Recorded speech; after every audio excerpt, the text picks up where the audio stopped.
घटते operating profit और बढ़ती ब्याज दरों की वजह से कर्ज का बोझ लगातार बढ़ रहा है।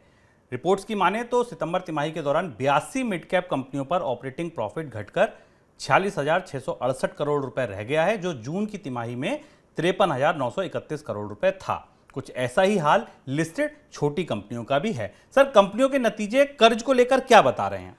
ये नतीजे इस खबर को हमने सबसे पहले मनी सेंट्रल में इसलिए शामिल किया क्योंकि ये सबसे महत्वपूर्ण खबर है इस समय भारतीय अर्थव्यवस्था की दृष्टि से, भारत में आने वाले 6-7 महीनों में नौकरियों, रोजगार और मांग की दृष्टि से छोटी और मझोली कंपनियों पर ब्याज का बोझ या कर्ज का बोझ बढ़ने लगा है। ये दिखाई दे रहा है। एक महत्वपूर्ण पैमाना होता है जिसके आधार पर शो हमें नापने की कोशिश करते हैं कि किसी कंपनी का इंटरेस्ट कवरेज रेशियो क्या है, यानी कितना इंटरेस्ट का बर्डन उस कंपनी के टोटल बैलेंस शीट पर दिखाई दे रहा है। छोटी और मझोली कंपनियों के मामले में इंटरेस्ट कवरेज रेशियो 2.62 से बढ़कर 4.13 हो गया है मार्च के अंत तक, और अब आने वाले दिनों में ये और ज़्यादा तेज़ी से बढ़ेगा। जबकि अगर आप और नीचे छोटी कंपनियों के लेवल पर जाएं तो ये मझोली कंपनियों के लिए 4.3% है और छोटी कंपनियों के लिए 3.42 के आसपास है। यह स्थिति ये बता रही है कि इन कंपनियों को, जिन्होंने दरअसल कोविड के बाद उभरने के बाद सबसे ज़्यादा कर्ज लिया था, और हम लगातार इस बात पर जानने की कोशिश कर रहे थे कि भारत में जब कर्ज की मांग बढ़ती है तो सबसे ज़्यादा कर्ज कौन लेते हैं। तो बड़ी कंपनियों ने तो पिछले 2 साल में अपने आप को डीलेवरेज किया है, उन्होंने अपने कर्ज कम किए हैं।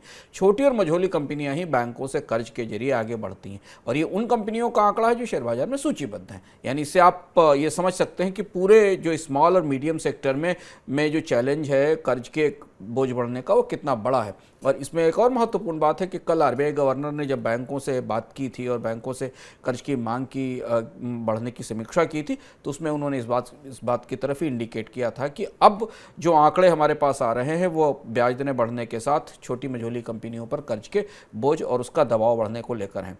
दूसरी एक और महत्वपूर्ण बात हमारे लिए ध्यान रखना ज़रूरी है कि इसके साथ कंपनियों के प्रॉफिट्स भी गिर रहे हैं। हमने कॉर्पोरेट के जो नतीजे देखे, बड़ी कंपनियों के प्रॉफिट्स में भी ग्रोथ बहुत तेज़ी से गिरी है पिछले क्वार्टर में।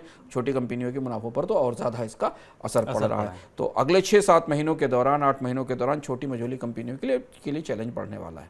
सर, ये जो कंपनियों की बैलेंस शीट पर दबाव है, इसका असर कहाँ कहाँ दिखाई देगा?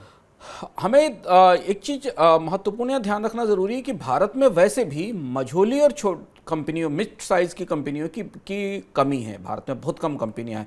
77% के आसपास जो इंडिया की फर्म्स हैं वो 40 से कम एम्प्लॉइज़ पे काम कर रही हैं और करती हैं। उनके पास 40 से कम कर्मचारी हैं, और लगभग अगर मैं आंकड़ा चेक करूं सरकार का तो 92% एम्प्लॉइज़ ऐसे हैं जो 92% के पास तो 100 से कम कर्मचारी हैं।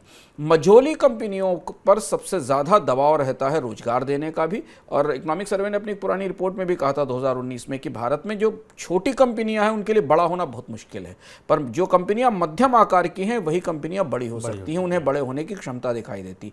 भारत के अधिकांश रोजगार जिन कंपनियों से इस समय आ रहे हैं वो बड़े कांग्लोमरेट नहीं हैं और छोटी कंपनियां तो नहीं हैं। बीच की जो कंपनियां हैं जो 1000, 1500, 2000 से 4000 करोड़ के टर्नओवर के आसपास आती हैं, 300 से और 1000, 2000 तक करोड़ के टर्नओवर में, वो कंपनियां भारत में सबसे ज़्यादा रोजगार देती, और उनके ऊपर जो दबाव दिख रहा है, ये दबाव 2 तरह से हमें असर करेगा। एक तो रोजगारों की कमी जो लगातार बढ़ रही है मैन्युफैक्चरिंग सेक्टर में, वो दिखाई देगी, और दूसरा ये कि इनमें अगर बीमारी आती है तो बाजार में मोनोपोली बढ़ेगी, क्योंकि ये कंपनियां रीजनल स्तर पर, छोटे स्तर पर ब्रांड्स बनाकर, प्रोडक्ट बनाकर बेचती हैं, और जिससे ये बड़ी कंपनियों को चुनौती देती हैं। और इसलिए हमने शुभम पिछले 3-4 साल में भारत में बहुत सारे अधिग्रहण देखे हैं छोटी कंपनियों के, छोटे ब्रांडों के। अभी मझोली कंपनियों के ब्रांड्स का अधिग्रहण की चर्चाएं हमने रिलायंस की तरफ से, हिंदुस्तान लीवर की तरफ से सुनी थी, और यही काम हमने स्टार्टअप स्पेस में भी देखा है कि जो छोटे और मझोली कंपनियां हैं वो कर्ज का बोझ नहीं बर्दाश्त कर पाती, मुनाफे में गिरावट बर्दाश्त नहीं कर पाती, और अंततः या तो वो बीमार होती हैं